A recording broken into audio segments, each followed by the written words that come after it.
اب دوسری بات، وَإِذْ قَالَتِ الْمَلَائِكَةُ، اور جب فرشتوں نے کہا مریم بے شک اللہ نے تجھے چن لیا اور پاک کیا اور تجھے تمام جہان کی عورتوں پر منتخب کر لیا۔ یہ کیسے چنا ہے؟ کثرت عبادت کے لیے چنا ہے، بہت عبادت کرتی تھی اور پھر دنیا سے بے رغبت تھی، اور بے رغبت کی وجہ سے ان کے اندر ایک شرافت آ گئی، طہارت آ گئی، پاکیزگی آ گئی، اور پھر ان کے قدورتوں اور وسوسوں سے پاک ہونے کی وجہ سے اللہ نے ان کو منتخب کیا کہ دل میں کوئی ایسی قدورت نہیں ہے کسی کے خلاف، نہ ہی وسوسے ہیں شیطانی۔ جوان تھی، اس عمر میں اللہ تعالیٰ کسی کو ایسا دل نصیب کر دے، ایسے کان نصیب کر دے اور ایسی زبان نصیب کر دے تو اللہ تعالیٰ پھر ایسے بندے کو کیوں نہ چنے اپنے دین کے لیے۔ یا مریم، اے مریم اپنے رب کی فرما برداری کرتی رہو اور سجدہ کرتی رہو اور رکوع کرنے والوں کے ساتھ رکوع کرتی رہو، یعنی عاجز اور منکسر المزاج بنتی رہو۔ تکبر تمہارے اندر نہ آئے، برتری کے گڑھوں میں نہ گر جانا، بلکہ انکساری ہو، تواضع ہو۔ یہ بڑا درجہ بلند کر دیتا ہے انسان کا۔ اور ہاں، عبادت سے غافل بھی نہ ہونا۔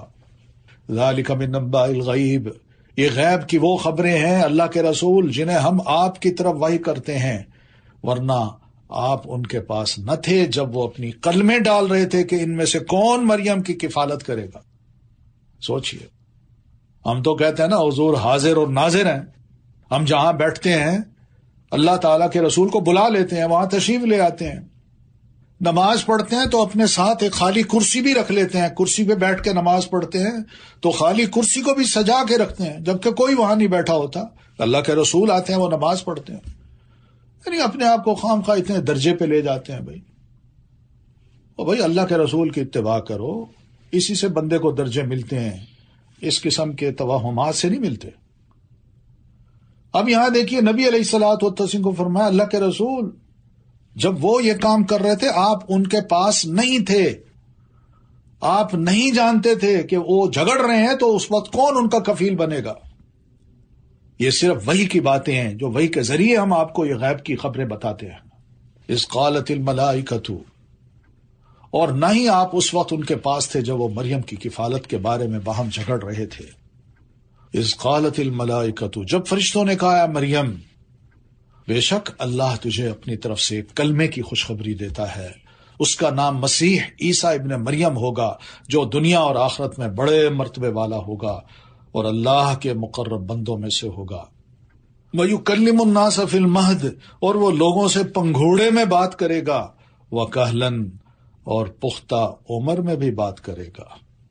یہ پختہ عمر کیا ہوتی ہے؟ 40 سال کے بعد ہوتی ہے، اور یہ ریکارڈ میں ہے کہ سیدنا عیسیٰ علیہ الصلوۃ والتسلیم کو اللہ تعالیٰ نے 30s کی عمر میں، یعنی 37 سال زیادہ سے زیادہ اس عمر میں آسمان پہ اٹھا لیا تھا۔ کہولت ابھی نہیں آئی تھی۔ تو قرآن مجید کے یہ الفاظ کیا معنی لیں اس کا؟ کیا ہم یہی کہیں کہ عیسیٰ علیہ السلام فوت ہو گئے، ان کی قبر کشمیر میں ہے اور ان کی جگہ مجھے اللہ نے چن لیا ہے، میں مسیح موعود ہوں؟ او خدا کے بندو، قرآن مجید کو سمجھو۔ یہ کہولت کی عمر آئے گی عیسیٰ علیہ السلام پر، اور وہی آسمان سے اتریں گے اور پھر وہ اپنا وقت یہاں تبھی گزاریں گے۔ انہوں نے تو شادی بھی نہیں کی تھی، یہاں تو شادیاں ہوئی ہیں، اور پھر مسیح موعود نے نہ صرف شادی کی بلکہ کچھ نکاح ایسے بھی کر لیے اور دعویٰ یہ کیا کہ فلاں سے میرا نکاح ہو گیا، اور وہ کیس عدالتوں میں چلا، وہاں جب ثبوت نہ ملے تو کیس پہ بھی شکست کھا گئے۔ وَكَهْلًا، اور پختہ عمر میں یکساں کلام کرے گا، وَمِنَ الصَّالِحِينَ، اور سارے لوگوں میں سے ہوگا۔ قالت، مریم نے یہ بات تو سنی، عرض کی مولا میرے لیے کوئی بیٹا کس طرح ہو سکتا ہے، حالانکہ مجھے کسی انسان نے چھوا تک نہیں، میں نے تو شادی نہیں کی۔ جانتی تھیں، شرعی مسائل کو جانتی تھیں، دین سے واقف تھیں، اور قرآن میں سورہ مریم میں پڑھیں تو کہتی ہے وَلَمْ أَكُ بَغِيًّا، اور میں کوئی فاحشہ عورت بھی نہیں ہوں، کیونکہ زنا سے بھی حمل ہو جاتا ہے، شادی سے بھی حمل ہوتا ہے، نہ میں نے شادی کی، نہ میں کوئی خدا نہ خواستہ کوئی زانیہ عورت ہوں، کیسے بچہ ہو سکتا ہے؟ قال، فرشتے نے کہا كَذَلِكَ اللَّهُ يَخْلُقُ مَا يَشَاءُ، اسی طرح اللہ پیدا کرتا ہے جو وہ چاہتا ہے۔ اس کے لیے ضروری نہیں کہ وہ تمہاری شادی ہی کروا کے تمہیں بچہ عطا کرے، اس کی قدرت ہے۔ وہ جب کچھ نہیں تھا، وہ دانے کو، بیج کو بھی پیدا کرنے والا وہی ہے، سپرم کو بھی پیدا کرنے والا وہی ہے، اس کے اندر یہ ہمت پیدا کرنے والا بھی وہی ہے کہ وہ اس سے جا کے عورت کے سپرم سے ملے اور پھر اس کے بعد بچہ ہو۔ بے شک وہ ملتا رہے، اللہ کا فیصلہ یہ ہو کہ بچہ نہیں ہونا تو ماں باپ کیا کر سکتے ہیں؟ تو اس لیے اذا قضا امرن، جب بھی وہ کسی کام کا فیصلہ کر لیتا ہے تو بے شک وہ اسے کہتا ہے کہ ہو جا تو وہ ہو جاتا ہے۔ وَيُعَلِّمُهُ الْكِتَابَ وَالْحِكْمَةَ، اور وہ اسے کتاب اور حکمت کی تعلیم اور تورات اور انجیل کی تعلیم دے گا۔ یہ خوشخبریاں تھیں، یہ گڈ نیوز تھیں سیدہ مریم کے لیے، انہیں حوصلہ ہوا، لیکن خوف تھا۔ عورت تھی، جوان تھی، مگر اللہ کی طرف سے جب یقین ملا، فرشتے نے آ کے بتایا تو کوئی بات نہیں، آزمائش سے کہا گزرنا ہے تو میں گزر جاؤں گی۔ یہی تو چننا ہوتا ہے کہ اللہ کے بارے میں کوئی خدا نہ خواستہ بد اعتمادی پیدا نہ ہو، بے یقینی کی پیدا نہ ہو، اللہ کی بات کے مقابلے میں شیطانی وسوسے بندے پر غلبہ نہ پا لیں۔ یہ دین کی تعلیم تھی جس کا اثر سیدہ مریم علیہ السلام پر تھا۔ وَرَسُولًا إِلَىٰ بَنِي إِسْرَائِيل، اور بنی اسرائیل کی طرف بھیجا ہوا رسول ہوگا۔ دلیل کے طور پر وہ کہے گا بے شک میں تمہارے رب کی طرف سے تمہارے پاس ایک نشانی لایا ہوں۔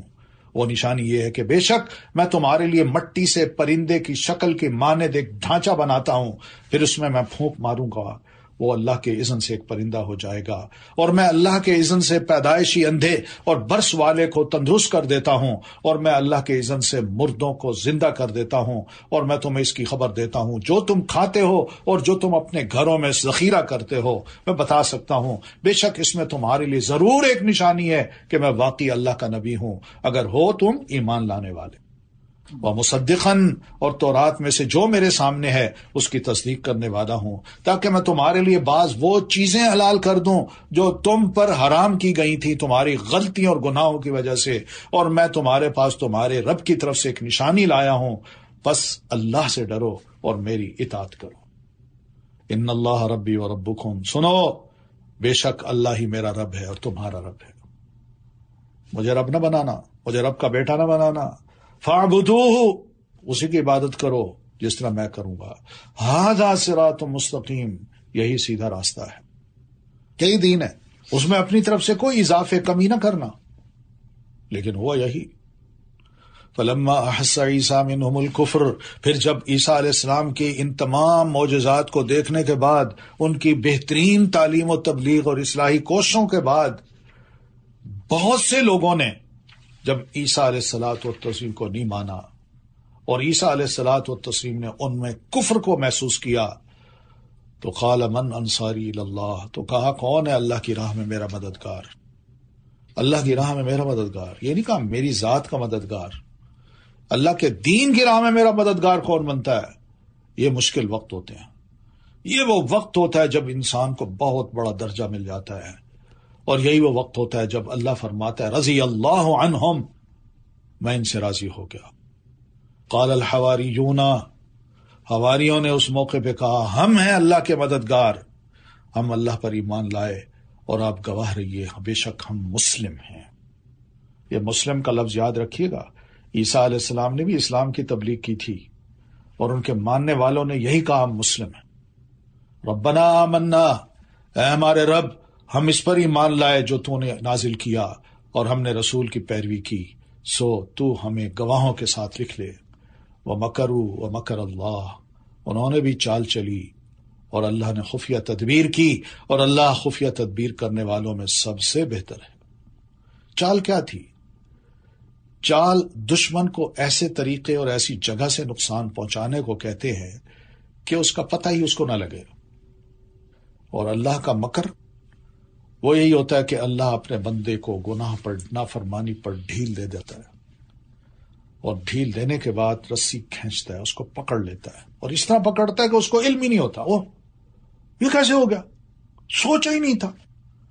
دیکھ لیجئے دنیا میں بہت کچھ ہوتا ہے، آج بھی جو کچھ ہو رہا ہے، کتنی ڈھیل تھی، اور کیسے اللہ تعالی ہم انسانوں کو پکڑ رہا ہے، علم ہی نہیں ہو رہا یہ سب کچھ کہاں سے ہو رہا ہے۔ لیکن یقین ہمارا یہ ہے کہ اللہ کی چال دوسروں کی چال کے مقابلے میں بڑی سخت ہوتی ہے۔ سیدنا ابن عباس فرماتے ہیں جب بھی وہ کوئی نیا کام کرتے ہیں ہم انہیں نئی نعمت عطا کر دیتے ہیں۔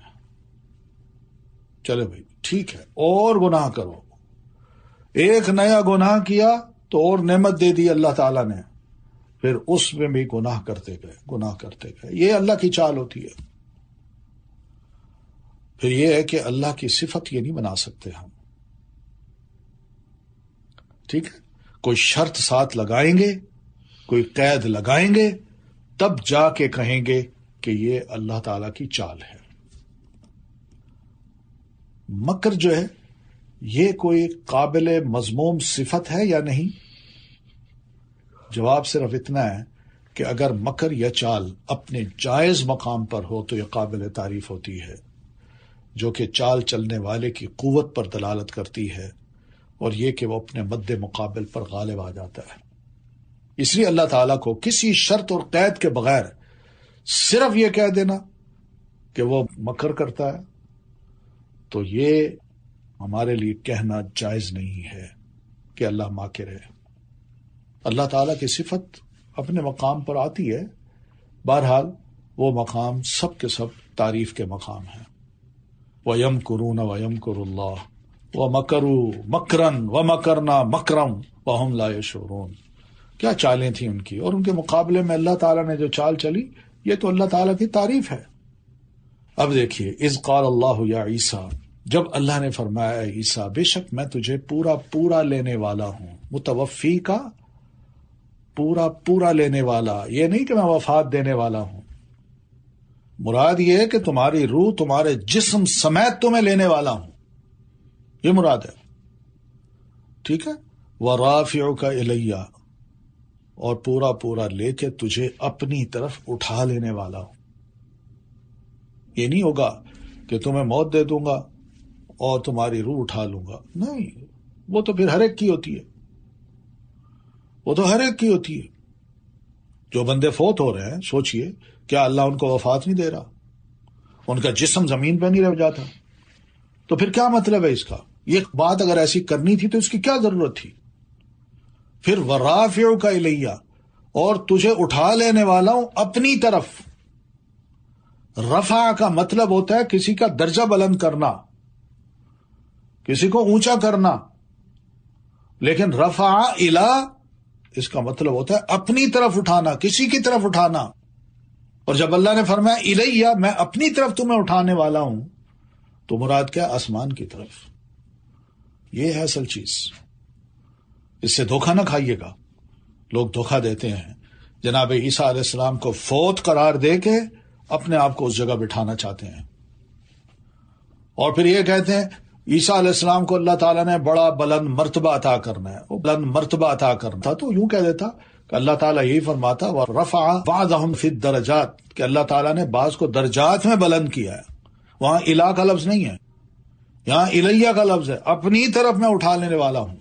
تو یہ ماننا چاہیے، اللہ کی قدرت ہے بھائی، قرآن مجید میں یہ بات ہے۔ اگر ٹھیک ہے چلے، اگر عیسیٰ علیہ الصلوۃ والتسلیم کو اللہ نے فوت کرنا تھا اور ان کے جسم کو یہاں باقی رکھنا تھا، تو یہ کہاں لکھا ہوا ہے کہ آپ کے بعد میں دوسرا بھیجوں گا، کہ وہ آئے گا آپ کا قائم مقام بن جائے گا؟ کس نے کہا ہے؟ کیا اللہ کے رسول نے فرمایا؟ قرآن مجید میں کہاں لکھا ہے؟ اپنی طرف سے تو میں بھی بڑے دعوے کر سکتا ہوں بغیر کسی دلیل کے، دنیا دعوے کر رہی ہے، تو اس کا یہ مطلب تو نہیں کہ اس کو ماننے لگ جائیں ہم۔ یہ سب دھوکہ ہے، فراڈ ہے، جھوٹ ہے، جو قرآن کے نام پر، رسول کے نام پر کیا جاتا ہے، اور اپنے آپ کو بہت بڑا بنانے کی کوشش کی جاتی ہے اور لوگوں کو گمراہ کرنے کی کوشش کی جاتی ہے۔ آپ کون ہے بھائی؟ آپ کے پاس کیا دلیل ہے؟ کیا آپ مہدی موعود ہیں؟ آپ مسیح موعود ہیں؟ آپ ذلی نبی ہیں؟ کس نے کہا ہے آپ کو؟ کچھ تو بتائیے، کچھ تو آیت دیجئے۔ یہ آیتیں اپنے اوپر فکس نہ کیجئے۔ قرآن مجید اللہ کا کلام ہے، یہ رسول اللہ پر اترا ہے۔ رسول اللہ کے دور میں جو لوگ موجود تھے ان کے بارے میں اللہ تعالیٰ نے زیادہ سے زیادہ بات کی ہے، بعد والوں کے لیے نہیں کی۔ اتنا اہم ایشو اور اللہ تعالیٰ بالکل ہی اس کو نظر انداز کر دے، کہ دنیا گمراہ ہو جائے نبی علیہ السلام کے بعد؟ سوال ہی پیدا نہیں ہوتا۔ اللہ تعالیٰ نے اس لیے دین کو بالکل واضح کر کے بھیجا ہے، اور نبی علیہ السلام کی زبان مبارک سے بھی یہ لفظ کہے، خود بھی فرمائے کہ خاتم النبیین، کہ آپ خاتم النبیین ہیں۔ آپ بھی فرماتے ہیں انا خاتم النبیین لا نبی بعدی، میں نبیوں کا خاتم ہوں، یعنی سیل کرنے والا ہوں۔ جس طرح لفافے کو سیل لگ جاتی ہے، اندر کی شے باہر نہیں آتی اور باہر کی شے اندر نہیں جا سکتی، بے اسی طرح اب آپ کے بعد کوئی نبی نہیں آ سکتا۔ وَمُطَهِّرُكَ مِنَ الَّذِينَ كَفَرُوا، اور تجھے ان لوگوں سے پاک کرنے والا ہوں جنہوں نے کفر کیا، اور جن لوگوں نے تیری پیروی کی قیامت کے دن تک انہیں کفر کرنے والوں پر فوقیت دینے والا ہوں۔ پھر میری ہی طرف تم سب کا لوٹنا ہے، تو میں تمہارے درمیان اس چیز کا فیصلہ کروں گا جس میں تم اختلاف کرتے تھے۔ فَأَمَّا الَّذِينَ كَفَرُوا، پھر وہ لوگ جنہوں نے کفر کیا تو میں انہیں دنیا اور آخرت میں سخت عذاب دوں گا، اور ان کے لیے مددگاروں میں سے کوئی بھی مددگار نہ ہوگا۔ یہ کفر ہے، یہ بھی کفر ہے کہ جناب عیسیٰ علیہ الصلوۃ والتسلیم کا آسمان پہ اٹھ جانا تسلیم نہ کیجیے، کفر ہے۔ وَأَمَّا الَّذِينَ آمَنُوا، اسی بنیاد پہ تو مسلمانوں کا یہ فیصلہ ہے کہ جو بھی نبی علیہ الصلوۃ والتسلیم کے بعد نبوت کا اعلان کرتا ہے وہ جھوٹ کا یقین کرتا ہے، جھوٹا اعلان کرتا ہے، وہ اس دین سے نکل گیا ہے۔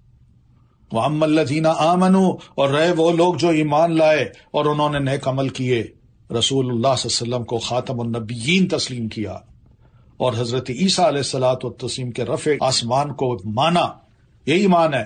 وَعَمِلُوا الصَّالِحَاتِ، اور انہوں نے نیک عمل کیے تو وہ انہیں ان کے اجر پورے پورے دے گا، اور اللہ ظالموں سے محبت نہیں کرتا۔ ذَلِكَ نَتْلُوهُ عَلَيْكَ مِنَ الْآيَاتِ، یہ جسے ہم آپ پر پڑھ رہے ہیں اللہ کی آیات ہیں اور بہت حکمت والے ذکر میں سے ہیں۔ ان مثل عیسیٰ عند اللہ، بے شک عیسیٰ علیہ السلام کی مثال اللہ کے ہاں آدم کی مثال کی طرح ہے۔ اس نے اسے مٹی سے بنایا، پھر اس سے کہا ہو جا تو وہ ہو گیا۔ ذرا سوچیے، آدم کا باپ نہیں تھا، ماں نہیں تھی، وہ مٹی سے پیدا ہوا۔ عیسیٰ علیہ السلام کی والدہ تو ہیں، باپ نہیں ہے، والدہ تو ہے نا۔ تو بتائیے، آدم علیہ السلام زیادہ ڈیزرو کرتے ہیں کہ وہ اللہ کے بیٹے کہلائیں، یا وہ ڈیزرو کرتا ہے جس کی والدہ ہو؟ مگر ہم آدم کو بھی اللہ کا بیٹا نہیں کہتے، اس لیے کہ اس کے بعد تو ہم سارے کے سارے بیٹے بن جائیں گے۔ اور آدم کی اولاد میں سے سیدہ مریم تھی، وہ بھی اللہ کی بیٹی بن جائیں گی۔ الحق من ربک، یہ برحق بات ہے آپ کے رب کی طرف سے، تو آپ شک کرنے والوں میں سے نہ ہونا۔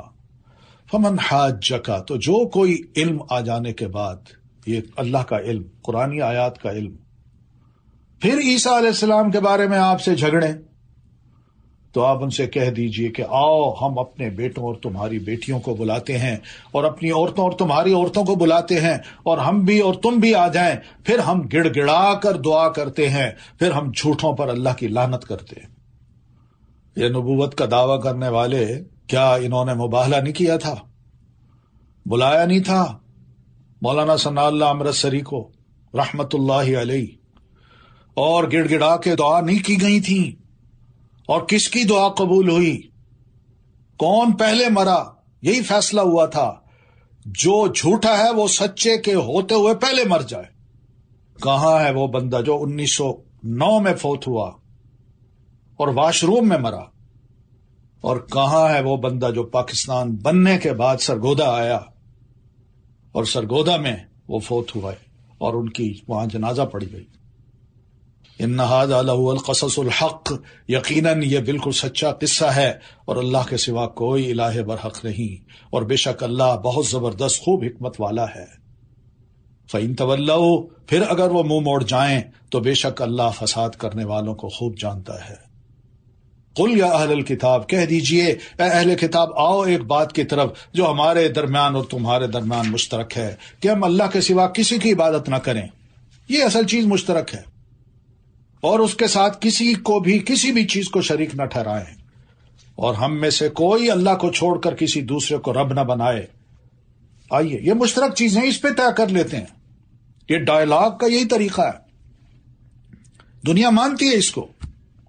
آج دیکھیے نبی علیہ الصلوۃ والتسلیم کی دعائیں وبا کے بارے میں آپ کی 1500 سال پہلے کی حدیثیں دیکھیے. بڑے بڑے ہاسپٹل جو ہیں شکاگو کے، ان کے مین گیٹ کے اوپر وہ حدیثیں لکھ کے دنیا کو گواہ بنایا جا رہا ہے کہ 1500 سال پہلے اللہ کے رسول محمد صلی اللہ علیہ وسلم نے یہ بیان کیا تھا. آج اس کی صداقت پتہ چل رہی ہے.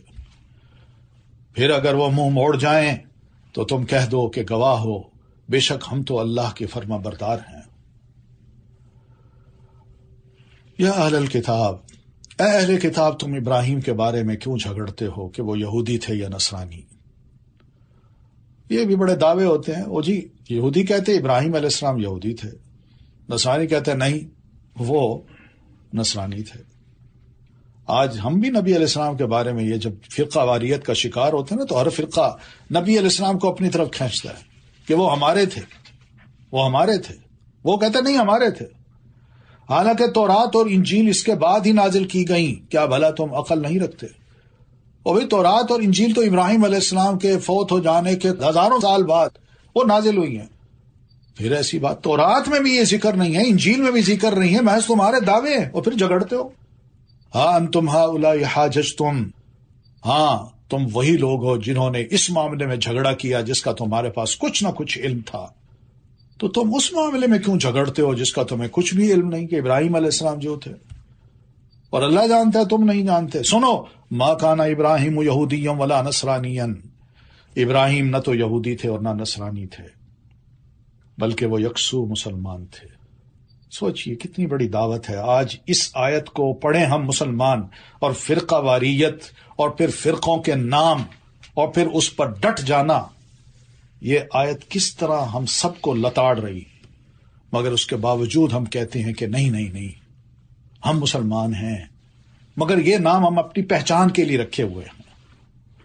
وہ پہچان تو انہوں نے بھی رکھی ہوئی تھی، وہ بھی انکاری نہیں تھے ابراہیم علیہ السلام اللہ کے نبی نہیں ہیں.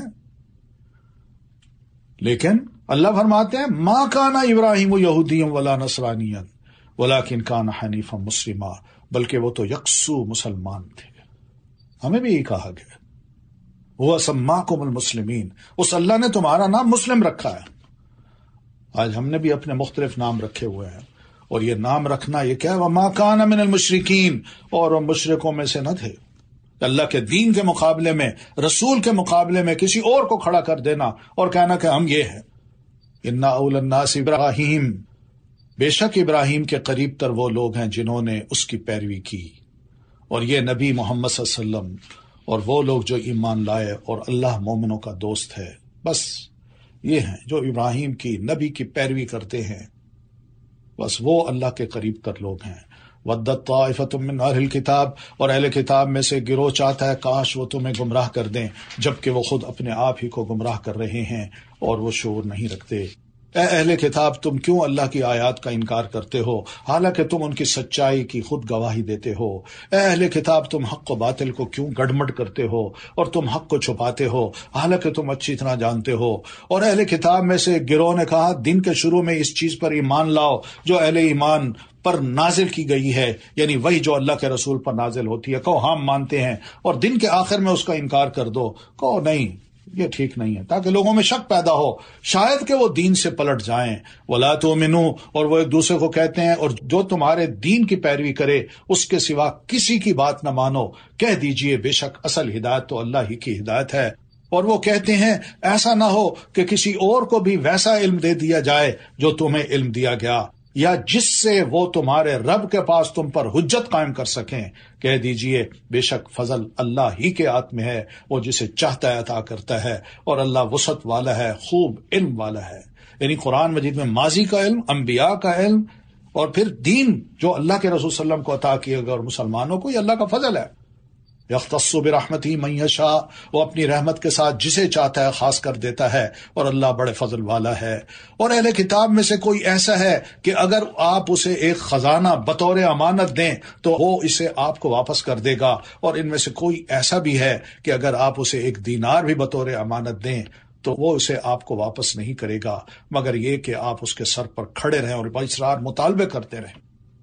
یہ اس وجہ سے کہ ان کا کہنا ہے کہ ہم سے امیوں کے بارے میں کوئی مواخذہ نہیں ہو، یعنی ان کے مال کو ہم ہڑپ کر دیں واپس نہ دیں تو کل اللہ نے نہیں پوچھنا. یہ امی لوگ ہیں، اور وہ اللہ پر جھوٹ بولتے ہیں حالانکہ وہ جانتے ہیں۔ کیوں نہیں مواخذہ ہوگا؟ البتہ جس نے اپنا عہد پورا کیا اور تقوی اختیار کیا تو یقیناً اللہ متقی لوگوں سے محبت رکھتا ہے۔ ان الذین یشترون بعہد اللہ وایمانہم، بے شک وہ لوگ جو اللہ کے عہد یعنی دین اور اپنی قسموں کو تھوڑی قیمت کے عوض بیچ ڈالتے ہیں، ان کے لیے آخرت میں کوئی حصہ نہ ہوگا، اور قیامت کے دن اللہ ان سے کوئی کلام نہیں کرے گا، اور نہ ان کی طرف نظر رحمت سے دیکھے گا، اور نہ ہی ان کو گناہوں سے پاک کرے گا، بلکہ ان کے لیے دردناک عذاب ہے۔